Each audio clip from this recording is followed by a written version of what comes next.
जय शिव शंभु। प्रेम करो, अध्ययन करो, साधना करो या फिर तुम मृत्यु हेतु तत्पर हो जाओ, परंतु डूबो पूर्णतः डूब जाओ इस कदर कि तुम बचो ही नहीं, फिर तुम स्वयं को उस मुक्ति के आच्छादित पाओगे जिसकी यात्रा हेतु तुमने जन्म जन्म की यात्रा की है। नमस्कार दोस्तों, मैं आपका मित्र सांवर चौधरी आप सभी भक्तजनों का एक बार फिर से शिव महापुराण कथा सार के इस पावन वीडियो में हार्दिक स्वागत करता हूँ।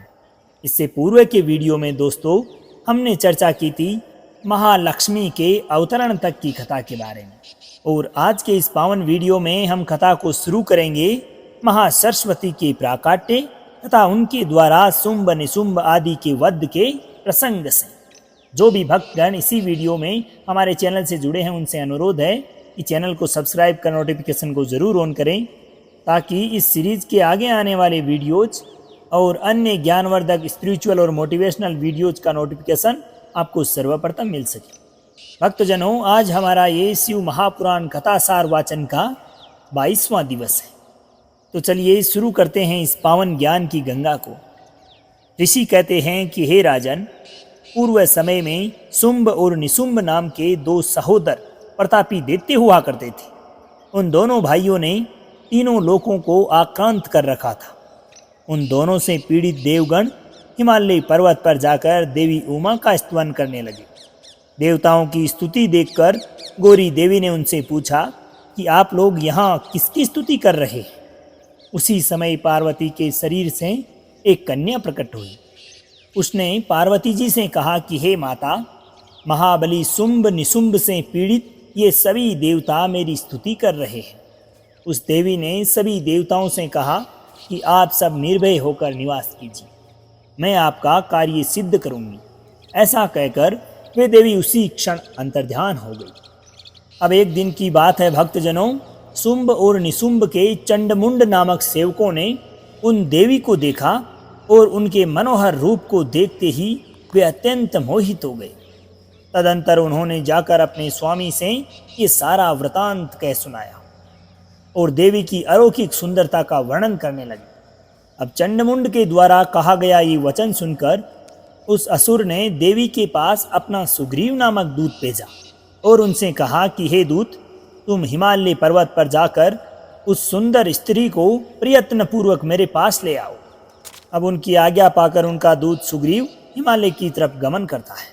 सुग्रीव हिमालय पर पहुंचता है और महेश्वरी जगदम्बा को अपने स्वामी का संदेश सुनाता है तथा उनके शुंभ निशुंभ को पति रूप में स्वीकार करने का आग्रह करता है। तब देवी बोली कि हे दूत, जो युद्ध में मुझे जीत लेगा और मेरा अहंकार दूर करेगा, मैं उसे ही पति रूप में वर्ण करूंगी। तब सुग्रीव नामक दूत ने देवी का ये वचन वहां जाकर विस्तार पूर्वक अपने राजा से कह सुनाया। दूत की बात सुनकर शुंभ ने क्रोधित होकर अपने सेनापति ध्रुमलोचन को उस सुंदरी को बलपूर्वक लाने की आज्ञा दे दी। इस प्रकार शुंभ की आज्ञा पाकर ध्रुमलोचन नामक दैत्य ने हिमालय पर जाकर उमा के अंश से उत्पन्न भुवनेश्वरी से कहा कि हे सुंदरी, तुम मेरे स्वामी के पास चलो, नहीं तो मैं तुम्हें मार डालूंगा। देवी बोली कि युद्ध के बिना मेरा जाना असंभव है। अब देवी के मुख से इस प्रकार के वचन सुनकर वह दानव ध्रुमलोचन उनकी ओर झपटा, किंतु महेश्वरी ने के उच्चारण मात्र से उसे उसी क्षण भस्म कर दिया। उसी समय से ये देवी लोक में धूमावती नाम से विख्यात हुई। अब धूम्राक्ष के मारे जाने का समाचार सुनकर शुंभ अत्यधिक क्रोधित हो गया और उसने चंड मुंड एवं रक्तबीज नामक असुरों को भेजा। उन असुरों से वाद विवाद तथा युद्ध होने पर परमेश्वरी ने लीला मात्र से चंड मुंड सहित महान असुर रक्तबीज को भी मार डाला। ऋषि बोले कि हे राजन, उस महान असुर ने इन दैत्यवरों के मारे जाने का समाचार सुनकर अपने दुर्जय गणों को युद्ध के लिए जाने की आज्ञा दे दी। इसके साथ ही निशुंभ और शुंभ दोनों भाइयों ने रथ पर आरूढ़ होकर स्वयं भी युद्ध के लिए प्रस्थान कर दिया। घमासान युद्ध प्रारंभ हो गया। उसमें राक्षसों का महान संहार हो जाने के पश्चात देवी अंबिका ने विष में बुझे तीखे बाणों द्वारा निशुंभ को मारकर धराशायी कर दिया। अपने असीम शक्तिशाली छोटे भाई के मारे जाने पर शुंभ रोष में आ गया और उसने रथ पर बैठकर 8 भुजाओं से युक्त होकर महेश्वर प्रिया अंबिका पर एक बड़ी भारी शक्ति छोड़ी, जिसकी शिखा से आग की ज्वाला निकल रही थी। किंतु देवी ने एक ही उल्का के द्वारा उसे मार गिराया। तत्पश्चात चंडिका ने त्रिशूल उठाकर उस असुर पर घातक प्रहार किया। शिवा के लोक पावन पाणी पंकज से मृत्यु को प्राप्त होकर वे दोनों असुर परम पद के भागी हो गए। दोस्तों, उन महापराक्रमी दोनों भाइयों के मारे जाने पर सभी दैत्य व्याकुल होकर दसों दिशाओं में भागने लगे। इंद्रादि सभी देवता खुशी के मारे झूमने लगे। राजन, इस प्रकार शुंभासुर का संहार करने वाली देवी सरस्वती के चरित्र का वर्णन किया गया, जो साक्षात उमा के अंश से उत्पन्न हुई थी। इसके पश्चात आता है दोस्तों माता भगवती उमा का प्रादुर्भाव का प्रसंग। मुनि बोले कि सूत जी, अब आप भुवनेश्वरी उमा के अवतार का वर्णन करें, जो प्रब्रह्म मूल प्रकृति निराकार होकर भी साकार तथा नित्य आनंदमयी सती कही जाती है। तब सूत जी बोले कि एक बार देवताओं एवं दैत्यों में परस्पर युद्ध हुआ। उसमें महामाया के प्रभाव से देवगणों की विजय हुई। इससे देवताओं को अहंकार आ गया और वे अपनी प्रशंसा करने लगे। अब उसी समय वहां एक पुंजीभूत तेज प्रकट हुआ, जिसे देखकर देवता आश्चर्यचकित हो उठे। उन्हें ये पता नहीं था कि यह श्यामा माता भगवती का उत्कृष्ट प्रभाव है, जो देवताओं के अभिमान को चूर्ण करने वाला है। देवताओं के अधिपति ने देवताओं को उस तेज की परीक्षा करने की आज्ञा दी। सर्वप्रथम वायुदेव उस तेज पुंज के निकट गए। तेज पुंज के पूछने पर वायु देवता अभिमान पूर्वक बोले कि मैं वायु हूँ, संपूर्ण जगत का प्राण हूँ, मैं ही समस्त विश्व का संचालन करता हूँ। तब उस महातेज ने कहा कि यदि तुम जगत के संचालन में समर्थ हो तो इस तरण को अपनी इच्छा अनुसार चलाओ तो सही। तब वायु देवता ने सभी उपाय करके अपनी शक्ति लगा दी, परंतु वह तिनका अपने स्थान से तिल भर भी नहीं हटा। इस घटना से लज्जित होकर वायुदेव वापस लौट गए और इंद्र आदि की सभा में लौटकर अपनी पराजय का सारा वृतांत सुनाया। तब इंद्र ने बारी बारी से समस्त देवताओं को भेजा, पर वे सभी देवता उसे जानने में समर्थ नहीं हो सके। तब इंद्र स्वयं जाते हैं। इंद्र को आते देख वह तेज तत्काल अदृश्य हो जाता है। इससे इंद्र बड़े विस्मित हुए। तब इंद्र ने यह विचार किया कि जिसका ऐसा चरित्र है, मुझे उसी की शरण में जाना चाहिए। इसी बीच अकार करुणामूर्ति सच्चिदानंद रूपिणी भगवती उमा उनका अभिमान दूर करने के लिए चैत्र शुक्ल नवमी को मध्याह्न काल में वहां प्रकट हुई। तेज के मध्य में विराजमान प्रब्रह्म स्वरूपिणी महामाया ने कहा कि मैं निराकार होकर भी साकार हूँ। मैं ही प्रब्रह्म, ब्रह्म ज्योति, प्रणव और युगल रूपिणी हूँ। काली, लक्ष्मी और सरस्वती आदि संपूर्ण शक्तियाँ तथा ये सकल कलाएं मेरे ही अंश से प्रकट हुई है। मेरे ही प्रभाव से तुम लोगों ने संपूर्ण दैत्यों पर विजय हासिल की थी। सगुण एवं निर्गुण यह मेरे दो प्रकार का रूप कहा गया है। प्रथम रूप मायामय है तथा दूसरा रूप माया रहित। हे देवताओं, इस प्रकार मुझे जानकर और अपने गर्व का परित्याग करके भक्ति से युक्त होकर मुझ सनातनी प्रकृति की आराधना करो। उसी समय से वे समस्त देवता अभिमान का त्याग कर एकाग्रचित होकर पूर्व की भांति पार्वती की आराधना करने लगे। इस प्रकार मैंने उमा के प्रादुर्भाव का वर्णन आपके समक्ष किया है भक्तजनों। इसके पश्चात आता है देवी के द्वारा दुर्गमासुर का वध तथा उनके 10 महाविद्या सहित विभिन्न रूपों का प्राकट्य का प्रसंग। अब आगे मुनिगण बोले कि महाप्राज्ञ सूत जी, हम सब लोग प्रतिदिन दुर्गा के चरित्र को निरंतर सुनना चाहते हैं, अतः आप भगवती की अद्भुत लीला का वर्णन कीजिए। तब सूत जी कहते हैं कि हे मुनियों, पूर्व काल में दुर्गम नाम का एक महाबलवान असुर हुआ करता था। उसने ब्रह्मा जी के वरदान से चारों वेदों को हस्तगत कर लिया तथा वह पृथ्वी तल पर बहुत उपद्रव करने लगा, जिससे सब लोग दुखी हो गए। उनके महान दुख को देखकर सभी देवता महेश्वरी योग माया की शरण में गए। देवगण बोले कि हे महामाये, अपनी समस्त प्रजाओं की रक्षा करें एवं अपने क्रोध को दूर करें, अन्यथा सभी लोग नष्ट हो जाएंगे। तदंतर प्रजाओं को दुखी देखकर माँ भगवती ने अनंत नेत्रों में करुणा के आंसू छलक आए। वे व्याकुल होकर लगातार 9 दिन और 9 रात तक रोती रही। अपने नेत्रों से हजारों जलधाराएं बहने लगीं। उन धाराओं से सभी लोग तथा समस्त औषधियां तृप्त हो गई।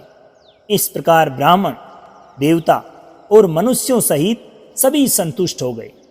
उस समय समस्त देवता एकत्र होकर बोले कि देवी, अब कृपा करके दुर्गमासुर के द्वारा अप्रयत हुए वेद लाकर हमें दे दीजिए। तब देवी ने तथास्तु कहकर कहा कि देवताओं, आप अपने घर को जाओ, मैं शीघ्र ही वेद लाकर तुम्हें अर्पित करूंगी।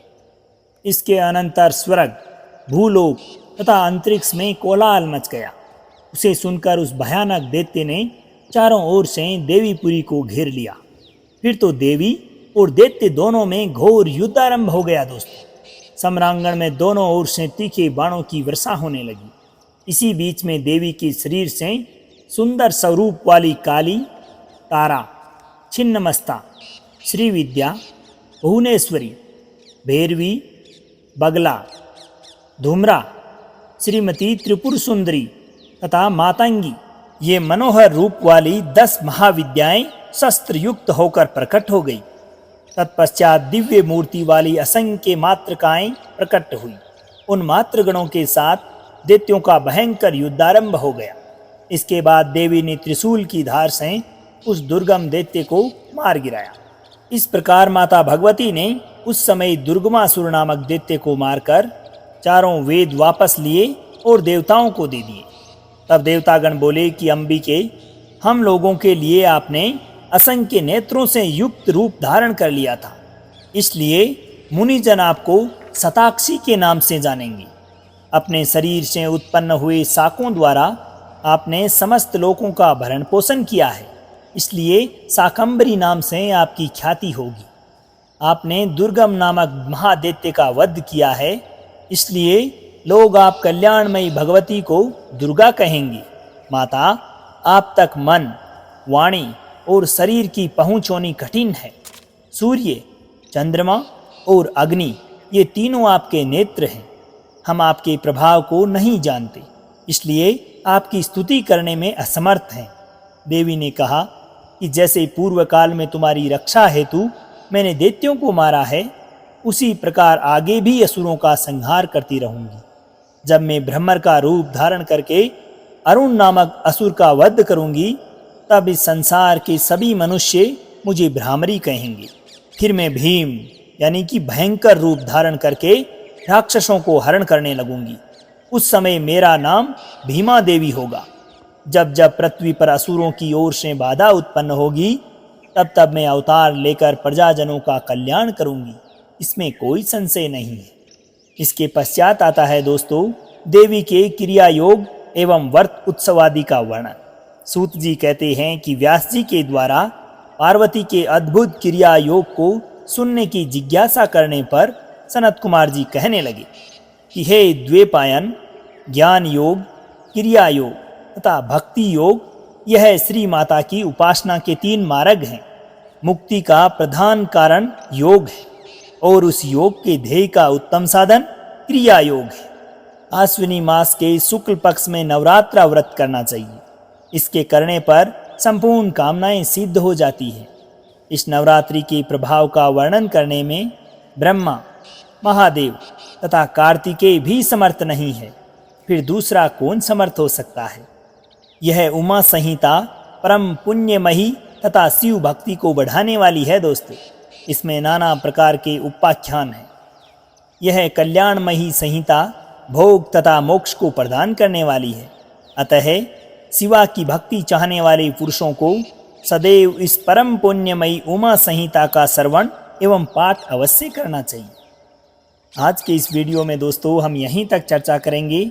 अगले वीडियो में हम बात करेंगे कैलाश संहिता के बारे में, जिसमें व्यास जी ने शौनक आदि ऋषियों के संवाद के बारे में बताया है। उम्मीद है कि वीडियो आपको पसंद आई होगी। अगर वीडियो अच्छी लगी हो तो लाइक कर अपने सगे संबंधियों, दोस्तों तथा माताओं बहनों के साथ में ज़रूर साझा करें, ताकि उन्हें भी इस महाशिव पुराण कथा सार का लाभ प्राप्त हो सके। तो दोस्तों अब आज्ञा दीजिए आपके मित्र सांवर चौधरी को। मिलते हैं अगले वीडियो में कैलाश संहिता के साथ। जब तक के लिए खुश रहिए, मुस्कुराते रहिए, जीवन में आगे बढ़ते रहिए और प्रेम से बोलिए श्री राधे राधे।